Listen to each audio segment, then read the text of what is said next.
Hi, my name is Tucker, and I'm here today to talk about Henry David Thoreau's Resistance to Civil Government. Thoreau's Resistance to Civil Government was originally given in an orated format in 1848 under the title Civil Disobedience.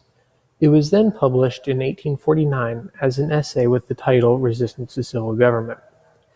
This essay outlines Thoreau's distaste towards the actions of American politicians during the start of the Mexican-American War. Thoreau believed that politicians had overstepped their power that they were granted by the American people. Thoreau viewed government as a way for society to better itself, stating that a government is best that governs least. Thoreau believed that eventually society would reach a point where the need for a government would be eliminated. It is not government that educates or settles the West, but the will of the American people, Thoreau had stated, showing that it's not a government that controls the country and the world, but it's the people, and that the government is only there to organize the people's actions. Thoreau believed that governments use money and fear to control their subjects, stating that the state never intentionally confronts a man's sense, intellect, or moral, but his body and senses, not with superior intellect, but with superior physical strength. It was in Resistance to Civil Government that Thoreau outlined his practice of peaceful protests. Thoreau refused to pay his poll tax, stating that paying the tax was effectively funding actions he disagreed with, or in this particular case, it was funding the deaths of American soldiers in the Mexican-American War.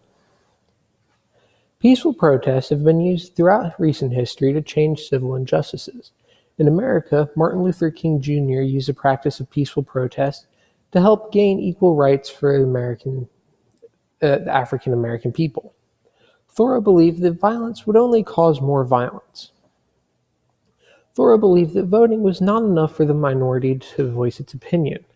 Thoreau believed voting forced the minority to conform their opinions to those of the majority. To truly voice their opinions, Thoreau said the minority had to protect and ensure their voices were heard. Thoreau viewed this as a flaw in American politics. He believed that people should be able to change their government if they disagreed with its actions, and the government should be fluid to the views of the people. Thoreau believed every individual should have an equal say in politics. To achieve their equal say, Thoreau said people must fight for what they believe in, but they must do it in a peaceful manner as not to cause a violent repercussion upon themselves. Thank you for listening to my English 231 oral report on Henry David Thoreau's Resistance to Civil Government.